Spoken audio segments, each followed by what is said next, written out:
Okay, ladies and gentlemen, Tuesday. That means we have another episode of the MSP Initiative. I am happy to have back on the MSP Initiative live with Cobrin from Mspcfo. We had Larry on earlier in the year in the thick of the beginning part of the pandemic. And that session is recorded online. You can go and read it, but I'll give you some watch it, but I'll give you some cliff notes. We talked earlier in the year about really battening down the hatches, right? Looking at your customers, figuring out your profitability on a per customer basis so that you understand, is it worthwhile to continue with a particular account or not? Do you have to tighten things up? How do delayed payments after you've gone through that math affect your cash flow, and what you should have been doing to get to this point now, right? Which is December 1st, at least right now in the time zone that we're in. It's December 1st. We have a month before the end of most businesses' fiscal years, December 31st. And I would love to first get an idea from you. First of all, thanks for coming on, Larry. Always a pleasure. Second of all, I'm happy to have you. So second of all, so you have a ton of people that you work with regularly, right? You're consulting, you're their virtual CFO, if you would, right? Trying to help them understand where their business is going, where they're at, where they're profitable, and where they're not. So zoom back, right, to when we talked until now, right? Which something like a 6 or 7 month gap. How did things pan out? What did it go the way you thought it would? When it comes to looking at the people that you consult with on a regular basis, where did things kind of even out or average out? Right. So one of the things we found, right? So this year has been, for lack of a better term, it's been a journey. So you can't really look at the entire journey because there were multiple stages. And let's talk about how it went through each stage. Stage number one is February into March. You're reading the newspaper. We're getting increasingly concerned. People are saying the sky is falling. We did not have credible evidence that it wasn't falling. So you kind of had to believe that it was going to happen. And it did in a short period of time. The economy locked down for a period of time in March and April. Kids were home. People didn't know what the future would be like. And we were all collectively concerned. If I was a business owner, and I am a business owner, I would say I have to tighten things up. I do not know what the next 6 months are going to look like. The next 4 weeks are terrifying. And George, let's be honest, they were a scary time. I'm not in the communications business. I did not make money out of people distance working. So some people didn't have it as good as others, but it was a scary time. And a lot of our clients came to us and said, we want to, suspend all our costs. And other clients said, well, what are we going to do? And that was stage one. That is, there's the 5 stages of grief. I guess you could try and map that to the stages of Corona. Stage number one was uncertainty and panic. And it was appropriate. If you weren't worried in March, you weren't paying attention. And then things start coming through. The virus numbers start coming down. People start learning how to wear a mask. People start learning how to be safe. People start getting more comfortable. People start realizing treatments are getting better. And people start realizing you're still going to buy food. Your favorite restaurant you'll try to take out from. You're still buying products. Things are going to change very quickly, but there'll still be an economy. So what we found on our side is people then, the smart ones, and other people may not have had the resources to affect that smartness, what they did is they said, okay, this year is actually going to happen. The sky hasn't fallen. The world hasn't ended. There's going to be a tomorrow. How do we get to tomorrow? And the answer isn't just let's burn everything. The answer was let's make a plan. The smartest MSPs made a plan. That's the first thing that they did. And they said, you know what?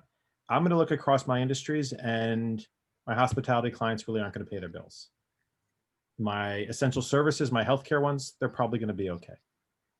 And they said, you know what, based on that, when I thought I was going to make 30% margins this year or 25% margins, I'm going to make 5% margins. 5 is not 0. Wow. We're going to get to the other side. And this is what they thought at the time. we're going to get to the other side. We're not going to shut everything down. We're not going to fire every talented employee. We're going to maybe take advantage of this situation to make some difficult decisions, but we're going to get to the next phase of it. And I think what most of our clients had found was they got to the next phase pretty safely. And the ones that retained their best employees, the ones that took care of what they needed to take care of, got there. Things are different, but they're surviving and they're moving forward. And then we get into the summer. And what they realize is that stuff's coming back. Projects are happening. You know, you can now buy a laptop again and set somebody up on a remote network. You couldn't get a laptop for, 4 to 6 weeks. And what we found is our clients actually are doing okay. This isn't the best year they've ever had, but in light of COVID, many of our clients got to the other side doing pretty well.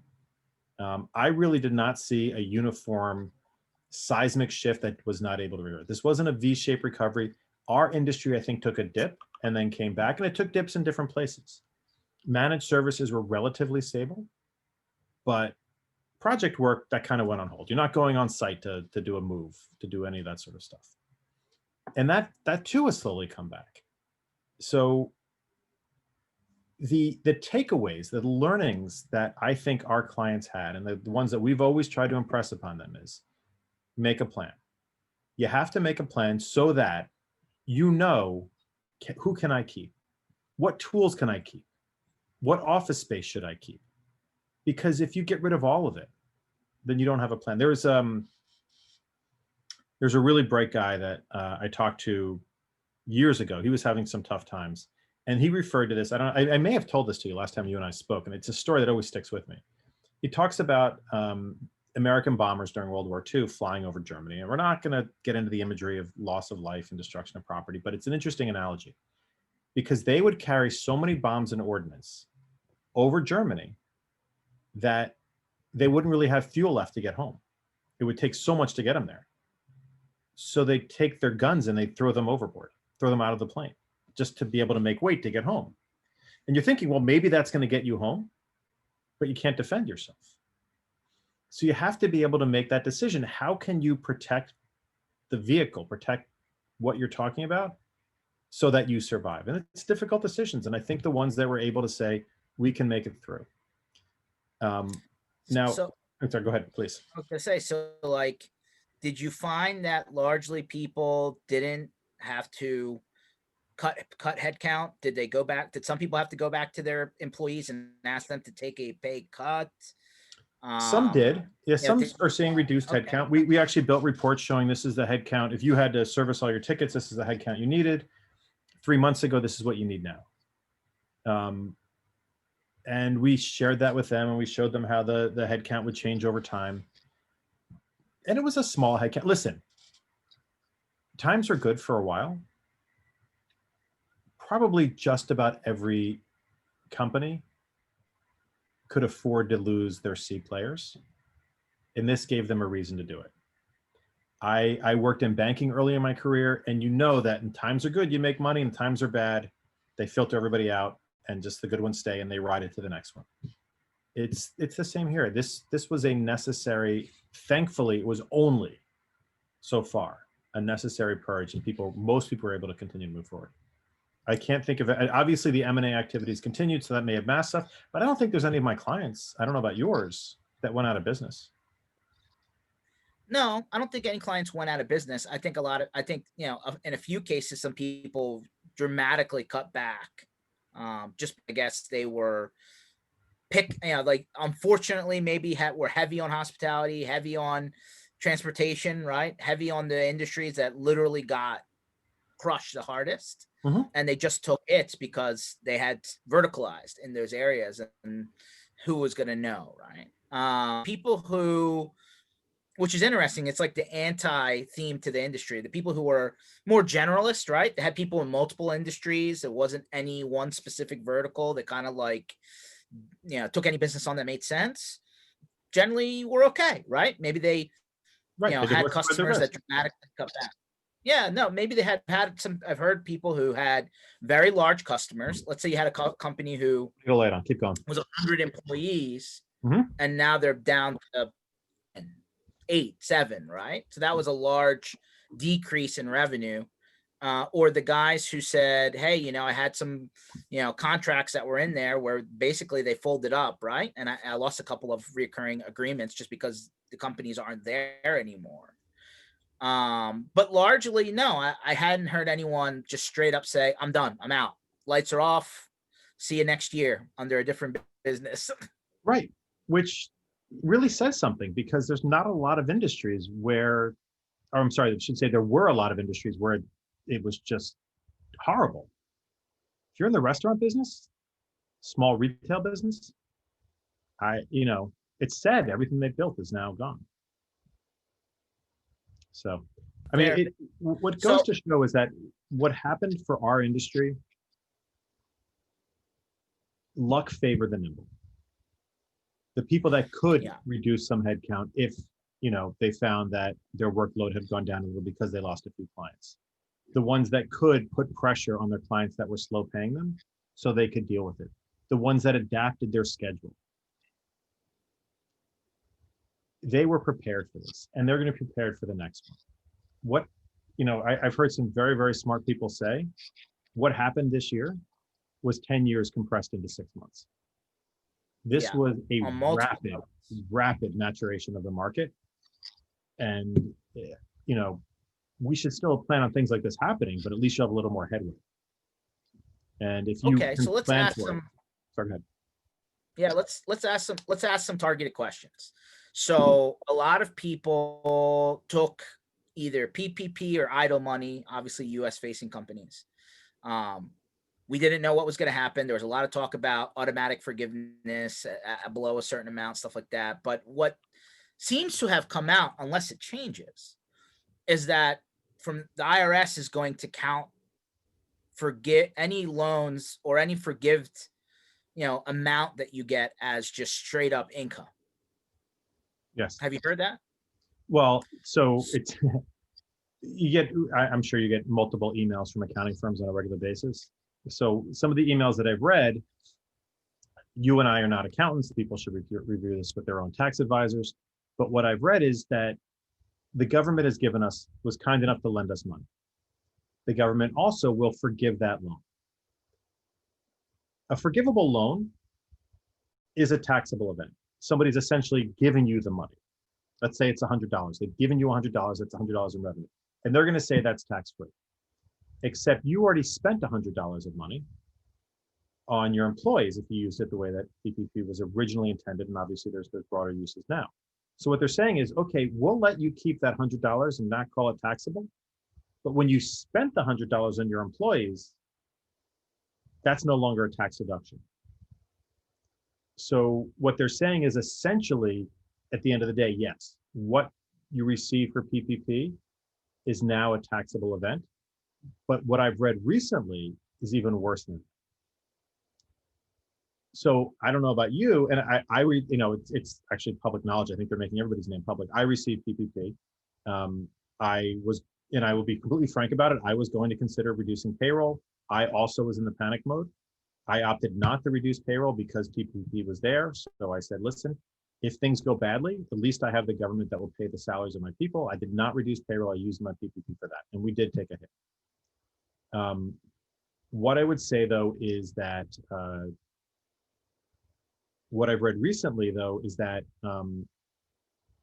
when I took that we are going to have to take the tax hit this year regardless. I have not asked for forgiveness yet, but I will still take a tax hit for expenses that I will not be able to write off in the future. So have you asked for forgiveness? Yeah. So, I mean, our bank basically waited until literally just 2.5 weeks ago where they opened up the application to apply for forgiveness. So at the end of the day, I think part of the challenge is, I don't think, like, when you looked at all your math and you were forecasting expenses and deductions and, like, people obviously work on this all year so that they don't get stuck in the 11th hour trying to figure out what they can do to offset. Right. So when I talked to my bank, they're just like, yeah, your forgiveness may be done this year. It may be in the queue for January. But at the end of the day, you should expect to be taxed on it. So immediately, regardless if you get forgiven in January, you're going to be taxed in 2020. Correct. And so I You know was like, what? I better figure out how to, get deductions in or move or decide to drop some money on stuff that I'm going to plan on doing in next. Like immediately, I'm just trying to think, well, I shouldn't just take the hit, right? What can I do to offset, kind of thing? Well, again, so I'll have to continue to caveat that I'm not a tax advisor. The flip side of that argument is um, you also want to take expenses next year because there's a decent chance your taxes will be higher next year. So you could say, I want to take the expense this year because I want to defer some of that income. Well, you're going to really want to defer income next year if what they say in the newspaper is correct about how taxes might go up. So I don't think there's a very simple answer because there's a lot going on right now. I think we have to see it as if you received a gift from the government, and that gift was really only 65% of what they said it was. 35% of it, they're going to ask for it back in taxes. Listen, I'm extraordinarily grateful for what I received. It allowed me to make some difficult decisions much easier. If there's that little tax hit to it, I'd rather have the money than not have it. Fair. Quick question that popped in from Brent. He's our favorite question asker here at Hi, the Brent. MSP Initiative blog. Says, what is Larry's opinion? Do you find a new customer base or do you help existing customers pivot to a new business models or function? For example, my sister's company provides entertainment for events. And they're pivoting now to virtual entertainment. Like I guess he's talking about what do you do if you're an MSP that was verticalized in the industries that were hit the hardest? How do you get out of that? Well, I think my understanding a lot of what you do with the verticalization in the MSP space is there's a little bit of, market specific configurations, market specific software, but you're still setting up networks. You're still managing machines. I think what you do is you try to get into, if you take the sort of broad theme of the question, you say you try to become less focused. As we said, these people, we had done research that market-focused people had done better historically because the referral base is better. If you work all in with lawyers, every time the lawyers are in the room, your name constantly comes up. But if you work at lawyers and building people, they don't meet each other. So there's no critical mass of referral base. So historically, it'd been done well, except if you get stuck with an industry that unfortunately didn't do well this year. To Brent's other question with regard to going from real events to virtual events, from entertainment events, and that can be seen as the same way as selling additional virtual products. I think you really need to be careful what the market wants. I know George, you and I have discussed from our business perspective, I as a vendor going to events am not as excited about going to virtual events. Putting the word virtual in something doesn't automatically make it attractive.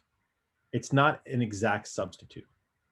So if people want to see virtual events and they're going to pay for it, and Brent, your sister has domain expertise, leverage it. Albeit, this is a great time. She would have transitioned anyway if that's what virtual events are going to be. If someone say virtual fatigue, yeah, we're all virtually fatigued. The other question is, if not, then she has to figure out how to live until real events come back. The same is true of our clients. They went and started offering new services to help people because that's what they needed. They needed to work from home. They needed virtual offices. That made sense.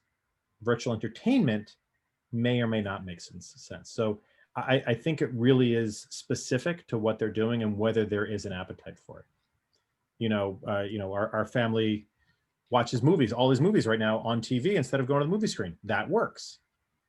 Going to see a concert, it's a little different experience. Yeah, although I hear outdoor concerts will come back at some point sooner than not. Of course they will. So Larry, coronavirus aside, right? This is a time of year where you do a lot of, hey, we budgeted, we forecast, where did the numbers come into line? Like, what are you telling your customers at this point in the year? What activity should they be going through now to figure out where they stand, how to close out the year, where are accounts profitable? should we be doing something different moving into the next fiscal year? Like, what are the types of things they should be doing right now? So it's interesting you say that. So there's a couple of things. The fiscal year, for again, from almost all clients that use a calendar year, that's coming to a close. Now, I have mixed opinions on this. On the one hand, the calendar year is a tax event. The fiscal year is a tax event. So if you have income, this is when you need to settle it up with the expenses to make sure everything matches up. And it's meaningful because it's when you pay now, or if you pay maybe another 12 months later, if you can move it into the following year. That's a very meaningful annual issue that you should look at. You also need to plan for next year. Where I have a little bit of a concern, I have a little bit of a cynical view is just because the fiscal year is ending doesn't mean it's time to start planning for next year. And the analogy I think about is if you're a 4-pack a day smoker and your doctor says to you, you should quit smoking, you sit there and you're like, well, I'll smoke for another month until January 1. No, smoking's a bad idea. And no offense to smokers, smoking's a bad idea and you should quit tomorrow. You should work your way towards quitting tomorrow just because next year starts there's a new number at the end of it. The same is true of planning. The same is true of business.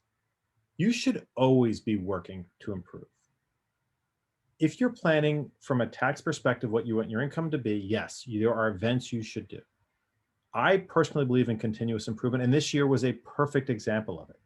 If you set a budget in December, you could have looked back and said, well, it's April, I'm going to work on my budget for December.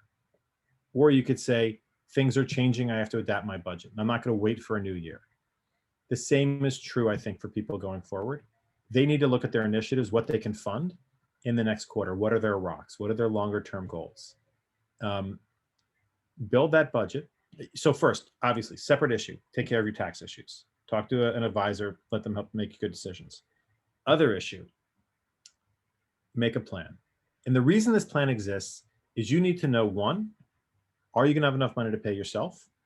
And two, are you going to have enough money to pay for your initiatives? Are you going to spend as much as you wanted on marketing? Are you going to be able to expand your offices? Is there equipment you need to buy? You need to budget realistic to say whether you can do that. And that's something you should be able to adapt to, but that's something you should be able to put together because you should have a plan for the year. And the year does break it down nicely in terms of initiatives and rocks and all the good EOS ideas. So that's what I think people should be doing is what's their plan for next year? What do they want to accomplish? Or even next quarter? So I know one of the big things that you always key on and is understand your math on your employee and staffing costs, but also understand your math on, am I in profitable agreement, right? Like, are my customers actually positive for me, or am I just spinning my wheels, or am I even actually negative, right? Am I actually doing more work and I'm working for them basically at that point?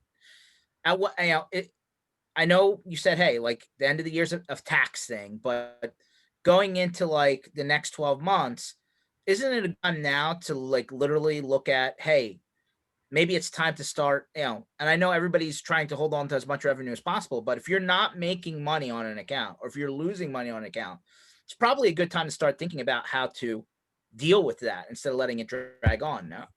Right. So you use the good word to deal with it. We have a lot of people that says, how do we fire clients? I always think that's like your fifth option, because these are people that have a relationship with you. They know you, they write you checks every month. Before you fire them, you see if you can fix the relationship. And there's many ways to do that. If you can't get there, yes, you have to separate ways. That's fine. But that's usually not what I would argue is the first thing that you want to do, unless they're abusive to your people or so whatever nonsense. So I would take that, what you said, actually take it one step differently. I wouldn't say December is a time where you want to take a top-down look at all of your clients. I say December is a time in a planning perspective where you say, in next year, I am going to, on a monthly, quarterly basis, review all of my agreements in the appropriate metrics. Every month I'll look at my trailing 3 months before that or trailing 6 months, so I can identify which clients are good or bad, or agreements are good or bad, so I can address those situations or get them teed up next time that they renew. Don't do that in December. Make that part of an ongoing process. I mean, December is just part of that. But make that commitment that you'll look at your agreements, that you'll look at your projects, that you'll look at the productivity of your engineers. so that you can constantly make improvements. I mean, what you don't want to find out is you look at December and you say, damn, this agreement was lousy. It's been lousy since February and I bled all year. What you want to say is this agreement's been lousy since February. It's been on my radar since April. I've been trying to fix it since then. And it's actually, I'm better off than if I hadn't touched it because I only looked at it once a year. That's what I'd like So to remind everyone, where do you want to be from a profitability standpoint on agreements? Is there a special percentage number? Like, I mean, obviously the more the better, but where should they be reaching for? So there's a bunch of different numbers, and there are people that are smarter than me that talk about this. Now, gross profit percentage on agreements is a tough number because you always make less on products than you do on services. So if you load up an agreement with lots of products and a BDR and VoIP and Office 365, it'll look a little thinner. And you don't want to say, well, that's a bad agreement because you're throwing on more margin. More margin you don't have to even work for. You just, for Office 365, it's set it and forget it. What you want to do is look at two things. You want to look at your labor margin and your product margins separately because they really are different numbers and you should have different targets. But you should also look at your pricing. How much value are you delivering in labor versus what you're selling them? So George, if I have an agreement with you and it's a $2,000 agreement and we identify $500 of that agreement as products, I'm selling you $1,500 of labor every month. Okay. If my time generally bills out at $1,500, well, then if I give you 10 hours a month, I've given you $1,500 of labor for $1,500 of revenue. That's parity. That's one. If I give you 20 hours, that's 5 hours too many. If I give you 5 or 10 hours, it's 20 hours, it's 10 hours too many. And same thing on the other side. So I would be very aware, and there's different metrics for this. One of the ones that we look at a lot is what we call the efficiency of the agreement, the pricing efficiency. What did you get paid for the labor versus what would you have been paid for that if you sold at retail? And you kind of want to watch that. Again, I refer to smarter people than me. Generally, we work with C-level, but there are lots of good folks out there that do this. And what they say is you should shoot for an efficiency of about 1.2 to 1.3. Because these aren't retail clients. These aren't people that walked in off the street and just said, hey, can you help me fix this? These are people you have an RMM on. These are people you have a unified stack on. These are people that there should be efficiencies. And they benefit as much as you do, so it should be a little better. You should do a little less work for them than if you set it up for a retail client with that amount of machinery. You get them, obviously there's gonna be months up and down because issues happen or it's quiet. You wanna look at over a period of time, and you kind of wanna get anxious if the number's below 0.8, which means you're getting paid too little, or above 1.5, meaning you're getting paid 1.5 times the value of the work, because then there's the risk that you're under-servicing the client. But the metric that we want is if you look at the value of what you got paid to what you, the value of what you did, 1.2 to 1.3 means you're in really good shape. So I got to think that the math may have been distorted now because maybe may be a lot of people favored more towards on-site visits before Corona. And then obviously that hasn't been happening to the same degree. Obviously, does virtual time, is people working virtually versus not, does the time cost change in the math? I think it does. I mean,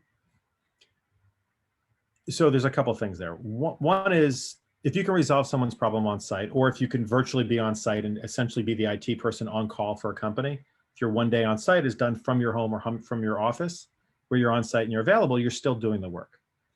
The real thing I think that it's a benefit to the MSP is that if you're able to resolve all those problems, the on-site problems, you're able to give them the level of the service they were comfortable with, and nobody's on site, so it's not as if you're not there and that's going to be a problem, but you kill the travel time. If you had 3 stops in a day and now you have none, think about the capacity you're giving back to the MSP. On a separate note, I was talking to a friend of mine who works in investment banking, and he was saying all of his people are killing it this year. And I'm saying, oh, because they're not spending money on flights, they're not traveling on the country. He said, that's not the whole story. They used to be able to see 5 to 7 people in a week by traveling. Now they can see that number of people in a day because you can stack meetings. You're not traveling. There's not, I mean, you forget the hassle aspect. I mean, it's the same true of our space. If you're not getting into a car, that's more productivity time. You can sell 8 hours of productive work or 6 hours of productive work versus 2 or 3 when you net out the driving time. So have you heard from your customers at all about right sizing the, like before, if everybody has to drive to a specific office or city or location, the way that you compensate people is based on the prevailing, salary costs in that area, right? Now, a lot of people have spread out. Maybe they moved to a different state, different city, different area. Cost of living's different. Taxation may even be different, right? Because it's, now you're getting taxed on where you are versus where you were working, in the office or whatever. So has there been any complexity around that, or is there any strategy around that for MSPs, with the people working maybe not all in the same area now? I haven't seen it. To be honest, we don't get involved that much with the tax stuff, which is why I always say that I'm not a tax person. I also haven't seen, and I haven't spoken to a lot of clients who have said, you know what, I'm in San Francisco. I want to be in San Francisco, but I'm going to fire my techs and hire them in a lower cost environment. I've heard about that in tech companies, but not in MSPs. Most people are being loyal to their employees to the best that they can. Obviously, there's always the knock center that exists overseas, but I have not heard of a lot of turnover.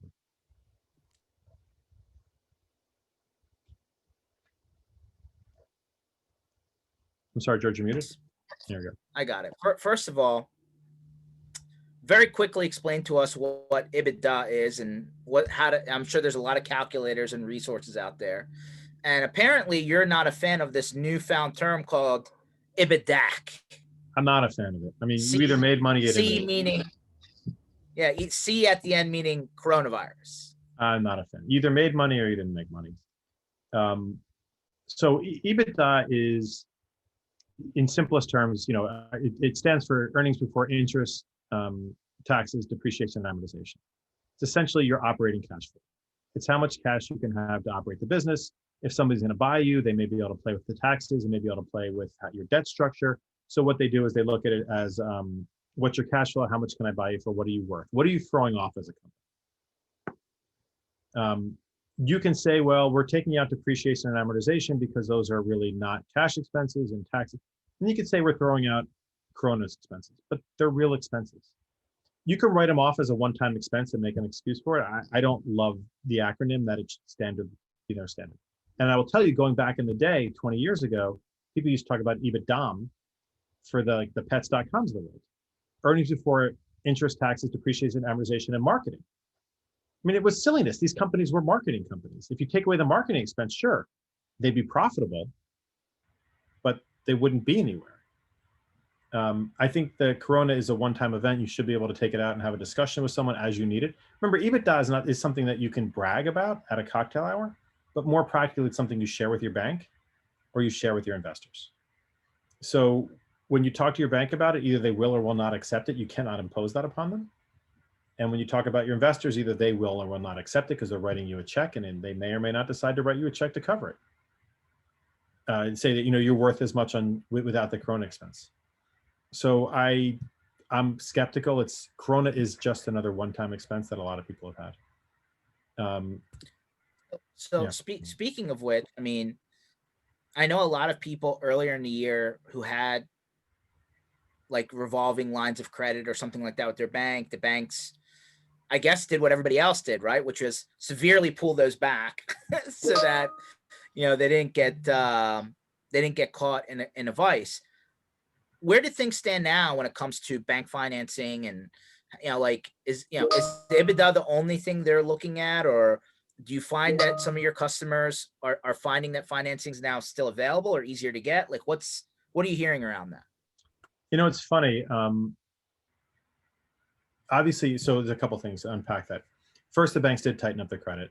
Banks always get grief for not providing liquidity in a difficult situation. And then they get grief if they provide liquidity in a difficult situation. It turns out badly and they fail. So banks can't really have it both ways. Either they make good business decisions or they're socialized banks that just hand out money. And I think we have to accept to make good business decisions, they also have to tighten things up a little bit at times. So I don't begrudge the banks at all not giving out a lot of lending. From my perspective, the banks couldn't do anything in the spring because all they were doing was processing PPP. Once that cycled through and they're going to start getting their refunds to get their money back from the government, I think things are opening up again. I don't think things are incredibly loose. I mean, I will know that I know that I looked at several non-bank lenders and they disappeared for 6 months. They've reappeared to me. You know, people to get loans and advances from, they're back. So I think that people are now comfortable again, understanding and accepting the risk. I mean, it's the same principle we started our conversation about. If you're panicky, everything's a bad idea and everything needs to be conservative about. If you're calm and you make a plan and you see how things are probably going to work out, you can manage risk and you can make reasonable decisions, informed decisions. And I think that's where the banks are back to, where they're making informed decisions. They're saying, you know what? You'll probably be here in 3 years. I think we can lend you money. So I don't want to get too far down the rabbit hole, but have you had a lot of customers go through M&A during this time? I mean, I know some people who were ready to just get out of the business said, I'm looking for anybody who will buy and give me the number that I'm looking for. I don't know how things ultimately progressed, right? But you had any customer actually go through with a deal? Yes, we have. We've had a few that have gone through a deal. It's fewer than we saw before. You and I, we know each other from Evolve, among other places. And Evolve is very much about a life plan and very much about working towards an exit. So we had seen a lot of activity. I think there might have been 150 deals through February. But Joe had a number, he kept talking about that slowed down to a halt, but people still are doing deals. And they're doing deals for the right reason. I don't think they're panicky. I think they realize that, you know what, I was planning on getting out. I'm at the age where I can work for 5 more years with a paycheck. I don't need to have money on the table. And they're fine. So the pace is starting to pick up again. And the best I can tell, they're doing it for the right reasons. Okay. But it's nowhere near where it was Q4 and Q1. No, fair. So I've heard, and since you come from a banking and investment background, I'll throw this out there. I've heard, I mean, obviously the PEs and VCs came downstream, right? They went through the vendor space a little bit. Now they're backing MSPs and kind of bulking MSPs together, right? This is kind of what we're talking about. I've heard that there's probably another 2-year run before the VCs and the Ps are going to get tight on the money they're able to raise, to continue doing what they're doing. I don't know if you've heard that. I've heard that from a couple people. So if number one, have you heard that? Number two, if that's true, what do you do to prepare yourself if you're trying to either buy or sell? Oh gosh. So first, let's think about the private equity firms that are buying, because the private equity ones, they're not really making investments, growth investments. They're buying and rolling up MSPs. Let's think about their profile. Their typical profile is they have a 5 to 7 year horizon. They do not want to build a huge business and leave it for their grandkids. They want to buy a business, package it, and sell it in 5 to 7 years. So there's a couple of questions there. And as they get closer to that 5 to 7 year horizon, and we're probably 1 to 2 years into it when they really started getting active, who are they going to sell it to? The mom and pops, the individual operators that sold it to the private equity guys, they said, well, okay, we can get in here, and there's a lot of good plays to be done for buying. I don't have an answer, and I'm very curious how they're going to sell them. If you have an MSP doing, an aggregate $12 to $15 million in revenue, I'm not sure what the exit is other than further roll-ups, because it's not going public. And, the retail stores, the large box retail stores, are not buying that also. So I have a lot of questions there. And then the question becomes, well, where am I going to be in 2 to 3 years? Do I want to sell in advance of that? Well, you have to decide where you want to be. I have my own biases. But I would say if you want to sell, from what I understand, there are still lots of conversations being had, whether it's to another MSP or to a private equity or a private equity backed MSP. But I really would think about, if you're not going to sell in the next 2-3 years, what is this industry going to look like? What is the M&A landscape going to look like? What did it look like 4 years ago before equity really got into the provider space? And I don't have a great answer, and I'm not positive where that will end up. Will it go back into just MSPs buying MSPs? So it's not a great answer, but again, I would keep my eyes on the horizon. These people have to get out because they have investors, and their investors want their money back. You're muted again. Nobody's putting money in without taking money out. That's for sure. Yeah. As far as future planning, right? Hey, now I'm looking towards what I should modify my business. What tweak should I make to be more profitable? Should I just be status quo, or should I go out and maybe, take money to do something different? What do you usually recommend to your people that you consult with? So the people we talk to, again, just the general focus of the product is that we focus on trying to help them be more profitable with their business. So we don't always say, take the money and run. That may be their life plan, and far be it for me to disagree with them on that. I think it's more that we try to focus on saying, listen, if you were making X, can you make X plus 20%? By making some agreements, some clients more efficient, more profitable, getting rid of some waste. And if you can do that, well, then you have options. You can live on 20% more money, or you can sell at 20% higher value. But be in the best possible position to make that decision. I do not, again, another caveat, I do not advise people on whether to sell and what a good value is to sell. George, I've been around long enough. I'm old enough. I have a couple years on you. Valuations are fleeting. Some of them are ridiculous. Some of them are horrific. It's hard to know when one is going to be good and one is going to be awful. So you can play the game like, I'm going to wait until valuations are amazing. That's a very tough game to play. You can say, this makes sense for me today, then that's fine. I think you should give yourself optionality. You say, I'm here. If I make my business better, I'm happy holding it and I'm happy selling it. That's where you want to be. If you have the decision, that's where you want to be. If you're saying, I am going strictly to a sale, MSPs are less so like this. They were a few years ago, being valued on revenue multiples. It used to be you got some multiple of recurring revenue and some multiple of transactional revenue.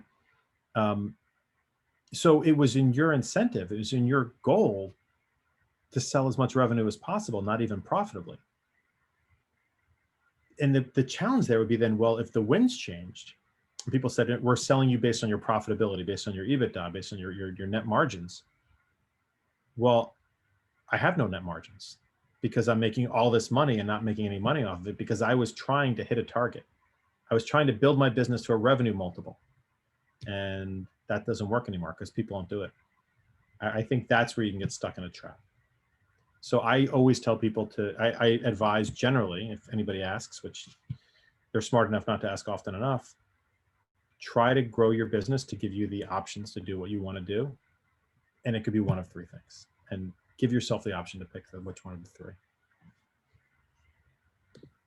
For the people who really have gotten heavy into, I mean, obviously everything as a service is very popular, but let's say like hardware as a service or bundling in equipment as part of the actual service as part of their equipment. I've heard of people getting a little bit too deep into self-financing that. Where have you seen people successful with that? I mean, what's the best way to do it? So we don't really set people up with self-financing. We do see it from time to time. Obviously they're competing essentially with the big players, the great Americas of the world. Some of them do it well. But if you look at do the hardware as a service, it kind of falls into this category, this broad category, people that manufacture their own products. We see it a lot more, and we've always seen it in cloud. Somebody will build a data center and send out virtual machines, and that's fine. They can make money doing that. What we tell them is, again, if not answer your question directly, but what we tell them is, if you're going to do that, know where you make your money and know where you lose your money. Are you killing it on your virtual machines? In which case, maybe you should set up a little bit of a business and see to sell your peers. If you can really profitably do that, or are you killing it on your resale of that, and you're barely making a margin on the manufacturer? Well, if you're barely making a margin on the manufacturer and you're killing it on the resale, stop building it. There's plenty of vendors in the market that'll sell you, whether it's selling you cloud or selling you hardware as a service. But you have to know, where are you making your money and where are you subsidizing the rest of your business? And we advise them to understand that so they can make that decision. I mean, do you see, I'm sure you're seeing a lot of people working with the big guys, right? The Amazons, Azure, Google. Oh yeah. When it comes to the infrastructure stuff. But I still hear a lot of guys that are putting servers in racks and into data centers, into co-location, and they're doing it on their own. Are you seeing a leaning towards one versus, just out of curiosity? You know what, I would have thought people would have moved more towards the big names years ago, and it hasn't happened. So I've given up predicting. People are good at it. People can provide customized solutions. People can sell the concept of security, that you're not commingled with, Amazon's millions of other clients, or Azure's millions of other clients, or Google's millions of other clients. They can sell that. Whether or not they're doing so profitably is a different story. And I would say perhaps they are. But I would have thought that, it used to be back in the day, Amazon would lower their prices every 3 months. They don't really do that anymore. And I say that regretfully as being an Amazon customer. Yeah, these private data centers do persist. They still exist. People still operate them profitably. And if they know they're making money on it, and they're providing a service and selling, even if it's just the perception of a service, the perception of security that Amazon doesn't have, the perception of stability that Amazon does not have, the perception that you have Joe the engineer who's watching over this, not an anonymous person 16 people deep inside the Amazon structure or Azure structure. Great. If you can sell that better, then go to it. But just make sure you understand if you're doing it well. I agree. Brent's got a laundry list of comments. Brent says, stick with that which is profitable. I don't think anyone will disagree with you there.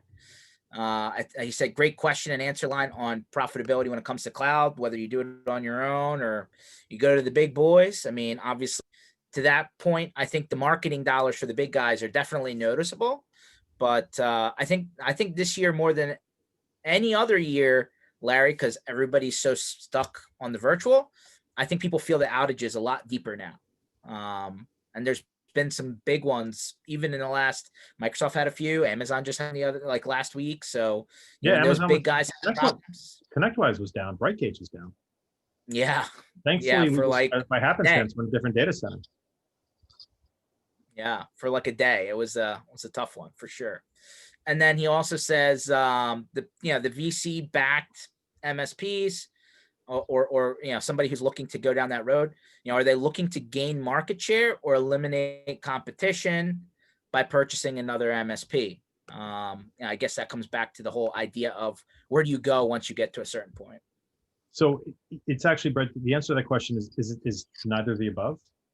What they're looking for is the concept is multiple arbitrage. Arbitrage means you buy something at one level and sell it for something else. I can buy, stock arbitrage. You buy IBM stock. I go back in the day from when I learned this. IBM stock for $100 and immediately flip it for 110.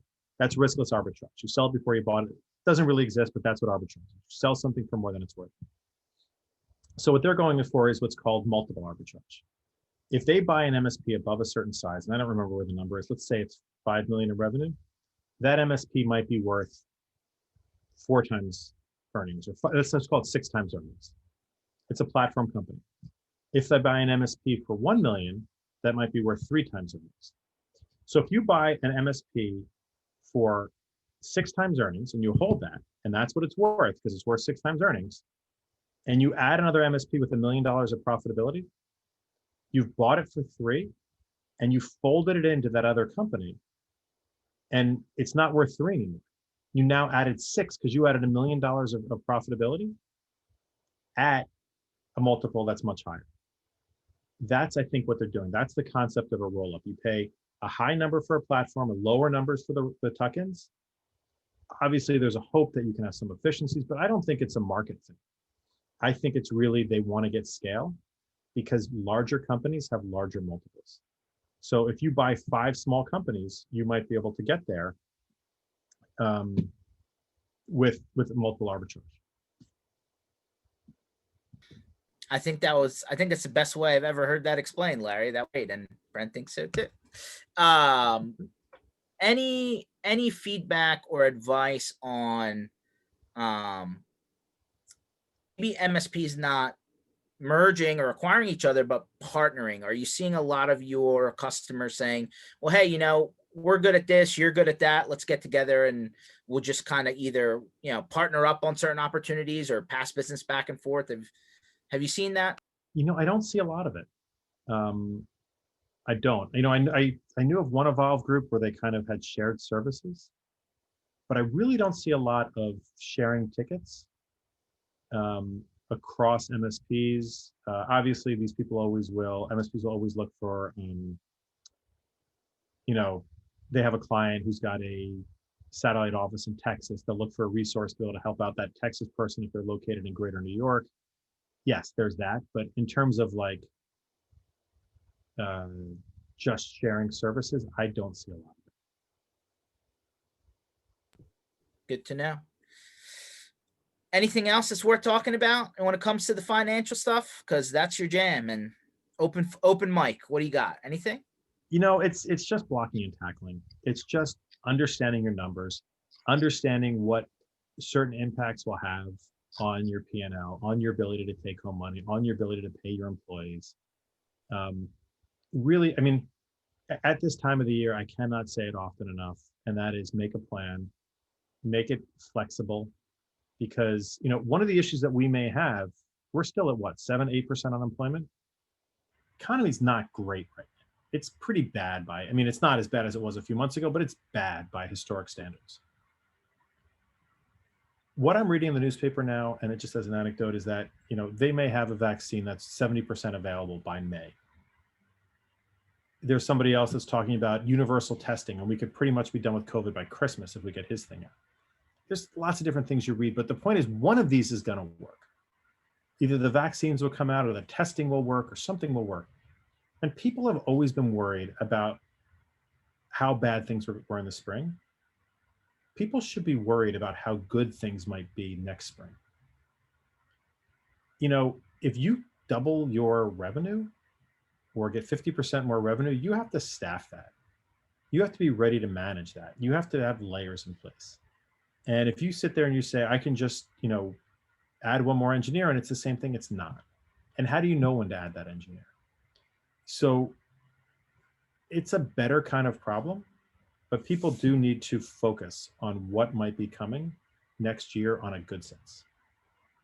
If and when we get through the virus. I think that's the most positive thing I've heard in like a month. What happens if you double your business by next spring? That's a good problem to have. I mean, maybe doubling it off of a little bit of a low, but yeah, it is a good problem to have. But there's lots of business books.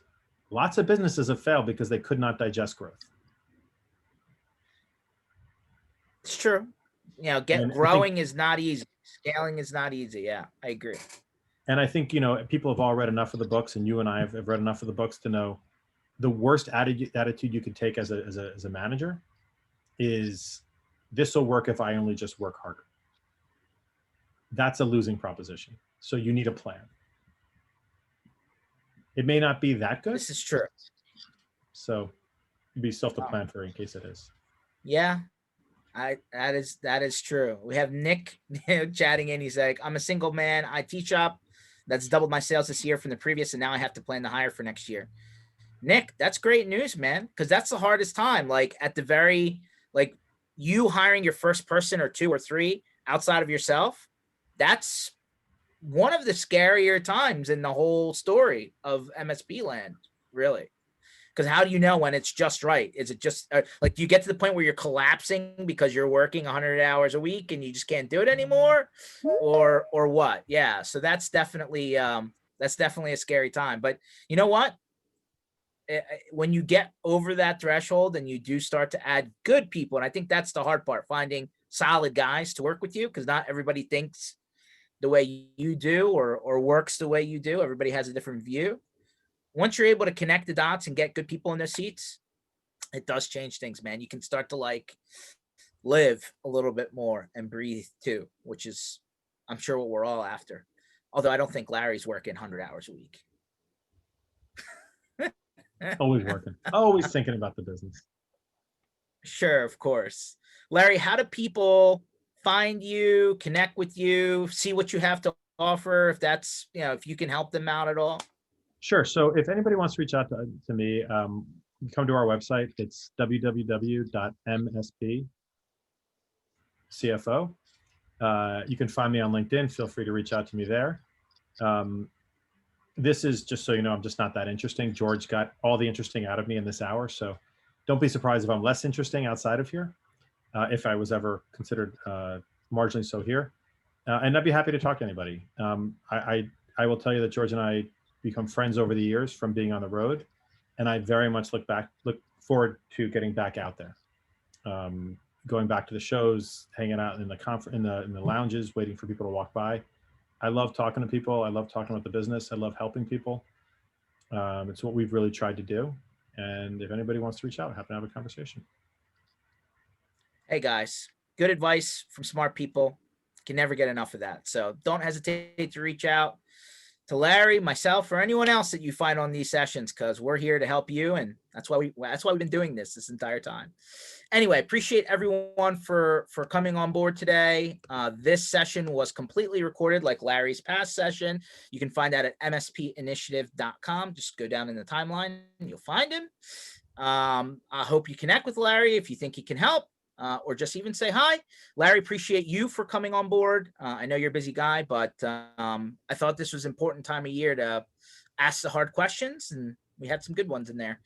And hopefully everybody gets, successfully to the end of the year, and hopefully we all see a light at the end of the tunnel. I'm hoping that, like you, Larry, I'm going to use that. I'm going to reference you though. What happens if your business doubles by next spring? It's a great question. Hopefully, right, everyone. Hopefully appreciate have to deal with answering it. No, it'll be a problem. Hopefully it'll be a problem you have to struggle with. I love it. Catch you guys all on Tuesdays and Thursdays, 1:00 Eastern time, as we continue MSP Initiative Live. And Larry, I'm sure we'll have you back in the near future. Always a pleasure, George. Thank you. Good to see you again. You got it.